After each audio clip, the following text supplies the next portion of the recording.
दोस्तों, क्या आप जानते हैं कि हमारे सोलर सिस्टम का एक ग्रह जहां आसमां से ही मोती नहीं बल्कि हीरे बरसते हैं। जी हाँ, नेपच्यून ब्रह्मांड का एक सबसे अजीब और छुपा हुआ राज है। शुरुआत में तो कोई सोच भी नहीं सकता था कि आइस जायंट जैसे ग्रह में कुछ ऐसा असंभव हो सकता है। लेकिन नेपच्यून के अंदर होते ही कुछ ऐसे रिएक्शंस जो दुनिया के सबसे रेयर जेम्स बना देते हैं। नेपच्यून सूरज से ही इतना दूर है कि वहां की धूप एक मध्यम चमक से ज्यादा नहीं पहुंचती। फिर भी उस ठंडे अंधेरों में कुछ ऐसा होता है जो इमेजिनेशन को हिला देता है। एक सिंपल मॉलिक्यूल से ही शुरुआत होती है, मीथेन। आप सोच रहे होंगे, मीथेन तो गैस होती है, फिर हीरे कैसे? नेपच्यून की कोर में प्रेशर इतना ज्यादा है कि मीथेन के कार्बन एटॉम्स आपस में जुड़कर अपने एटॉमिक बैंड तोड़ देते हैं और वही कार्बन अपने नए रूप हीरे में तब्दील हो जाता है। साइंटिफिक सिमुलेशंस ने दिखाया कि जब ये डायमंड्स बनते हैं, वो ग्रह के अंदर बारसन तक नीचे गिरती रहते ही है, जैसे कहीं दूर छिप रहा हो डायमंड का समुंदर। सोचिए, बारिश हो रही हो लेकिन बूंदन पानी की नहीं, चमकते हीरो की। हर एक पार्टिकल लाइट को रिफ्लेक्ट कार की एक कॉस्मिक डिस्को बना देता है। ये डायमंड रेन सिर्फ नेपच्यून तक सीमित नहीं, साइंटिस्ट्स का कहना है यूरेनस में भी ऐसा ही सिलसिला चल रहा है। दोनों ग्रह एक कॉस्मिक फैक्ट्री जैसे लगते हैं। कार्ल सगन जैसे महान वैज्ञानिक भी कह चुके ही हैं कि ब्रह्मांड हमारे समझ से ही ज्यादा ग्लैमरस है।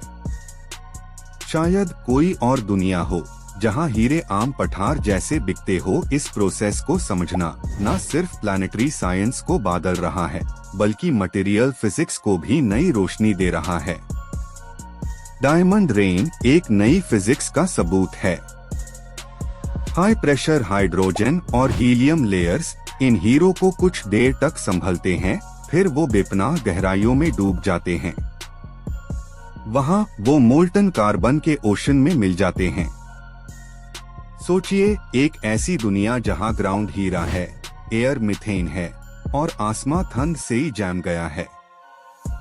आपका हर कदम एक ग्लिटरिंग सरफेस पर पड़ता है। लेकिन आप जानना चाहते होंगे, क्या इंसान कभी वहां पहुंच सका है? अभी तक नहीं, क्योंकि वहां का प्रेशर किसी स्पेसशिप को चीयर कर रख देगा।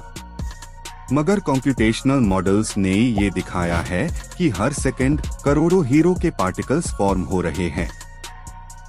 नेपच्यून लिटरली एक डायमंड जनरेटर है। अब सोचिए, ये डायमंड्स कभी सरफेस तक लाए जा सकते ही है क्या? हालांकि उनके लिए जर्नी अभी इम्पॉसिबल है, लेकिन कहानी खत्म नहीं हुई।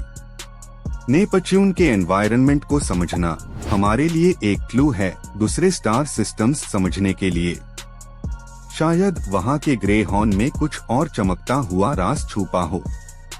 हर डिस्कवरी ब्रह्मांड के एक नए फेस को दिखाती है, वही फेस जो अब तक डार्कनेस में छुपा हुआ था। दोस्तों, सोचिए, अगर एक दिन आपका नाम उस मिशन पर हो जो नेपच्यून के डायमंड समुंदर तक पहुंचे। वो मोमेंट जब स्पेस का सबसे डैज़लिंग ट्रूथ आपके सामने हो। वहां ग्रेविटी, लाइट और मैटर अपनी एक अनोखी कहानी लिखते हैं। कहानी जहां हर एटम एक शाइनिंग मेमोरी बन जाता है। और अंत में ये समझिए कि यूनिवर्स कभी बोरिंग नहीं होता। हर एक दूरी एक नए राज, एक नए जवाहरत को जन्म देती है।